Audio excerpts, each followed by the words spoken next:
शिंदेंच्याच गटामधली आहे। श्रीकांत शिंदे यांना मंत्रिपद मिळावं अशी मागणी शिवसेना शिंदे गटाच्या खासदारांनी केली आहे। तर श्रीकांत शिंदे मंत्रिपदाला न्याय देतील असं धैर्यशील माने म्हणालेत।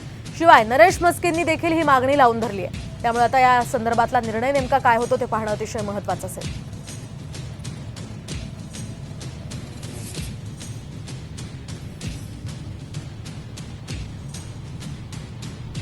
पण श्रीकांत शिंदे हे युवकांच्या मधला एक आश्वासक चेहरा आहे। 3 वेळचे खासदार आहेत। त्यांनी आपलं वर्थ प्रूव्ह केलं आहे। तिसऱ्यांदा महाराष्ट्रातून ते निवडून या ठिकाणी लोकसभेमध्ये आलेत आणि निश्चितपणे मला खात्री आहे की त्या पदाला ते न्याय देण्यासाठी योग्य आणि कॅलिबर असणारा चेहरा आहे। उत्कृष्ट संसदपटू म्हणून त्यांनी मागच्या पंचवार्षिकमध्ये किताब मिळवला आहे। निश्चितच त्यांचा विचार जर झाला तर निश्चित महाराष्ट्राला एक नव्या चेहऱ्याची ओळख या निमित्ताने या ठिकाणी त्यांना पुरस्कार मिळालेला आहे आणि त्यामुळे हे मंत्रिपद हे कार्यकर्ता आणि संघटनेसाठी डॉक्टर श्रीकांत एकनाथ शिंदे यांना देण्यात यावं अशा पद्धतीचे संपूर्ण महाराष्ट्रातून फोन येत आहेत।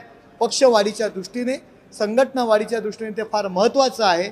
आम्ही सर्व खासदार माननीय मुख्यमंत्री एकनाथ शिंदे साहेब यांच्याकडे मागणी करतोय की जे काही मंत्रिपद आपल्याला मिळणार आहे ते डॉक्टर श्रीकांत एकनाथ शिंदे यांना देण्यात यावं।